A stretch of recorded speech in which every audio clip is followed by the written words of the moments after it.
The Prime Minister will fly to Paris tonight ahead of a meeting with the French President Emmanuel Macron. It follows a series of talks with NATO leaders in Madrid. Let's bring in the former Labor Minister Stephen Conroy, our regular on a Thursday. Stephen, great to see you. It's been a big week for Anthony Albanese, and for NATO particularly, well, obviously it didn't surprise anyone that they strongly criticised as a threat to them all Russia, but also signalling out China in their strategic plan. Well, look, I mean, China have declared that they have this unbreakable bond with Russia. They are supporting the Russians. They are giving them encouragement. They are supplying them with various equipment and support. And you just have to take China at its word. It's not like they're pretending that they're not supporting Russia. They're openly stating that they have this bond and alliance and they're going to be working together. So between China's own behaviour, behind its cyber attacks, behind its threatening behaviour in the South China Sea, behind its, trying to muscle in on the Pacific Islands, its aggressive stance can't be fixed simply by saying, oh, we'd like to work with the Labor government. We've got trade sanctions. We've got, we're barely out of the deep freezer. So the fact that NATO take the Chinese relationship with Russia so seriously is a very promising sign that those Western nations that probably in the last 10 years have been a little soft about, hoping that none of these things would happen. They're in a very tough situation with the Ukraine-Russia conflict. They've taken a strong and united stand. Many did not think it would happen. Certainly Putin didn't. Not only is Putin united for the first time in probably 10 or 20 years, the existing NATO countries, we've now got new countries begging to join. Incredible. Yeah. What a complete own goal from him. And from the Prime Minister's approach, obviously just over a month into the second month, a lot of it on the international stage, but he's really not been left with any choice. These are matters of huge national significance to Australia. No, that's absolutely right. I mean, I know, the Libs might like to talk about, there's a few cartoons about Albo on tour, but look, frankly, you're right. I mean, we have some of the most serious geopolitical complex situations that we've faced in 30 years.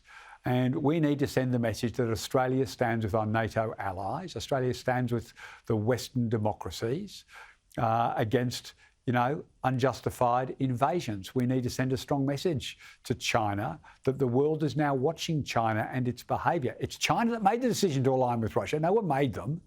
And so Albo has had a string of challenges that probably, like from the first day as Prime Minister, that he's had to deal with.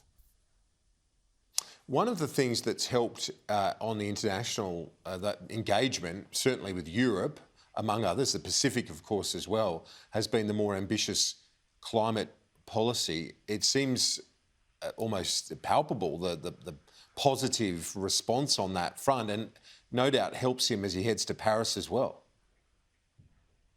Yeah, look, no question that the Morrison government had been dragged screaming and kicking to the net zero by 2050, and they weren't prepared to do anything substantive for the 2030 targets. And the world's been watching.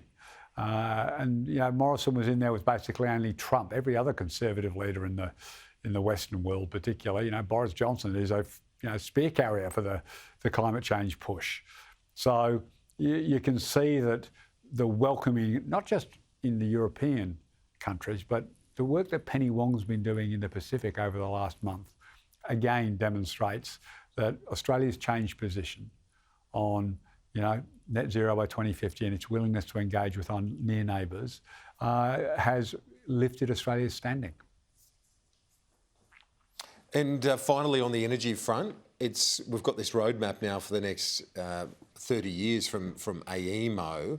A lot of work to be done if Labor, if the government, but the nation is to meet some of these demands.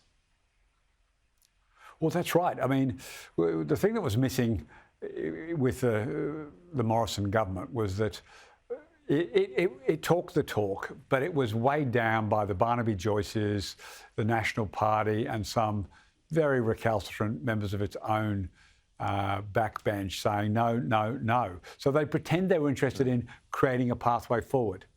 But it always was, well, let's build a coal-fired power station. Never going to happen. So now we're starting to see from Labor and the agencies that are relevant, here's the pathway forward. There's no dump coal, dump gas power today, the green lunatics, but there's a pathway forward, a lot of challenges, but it's great to see there's a pathway finally. Stephen, I appreciate it as always. We'll see you soon.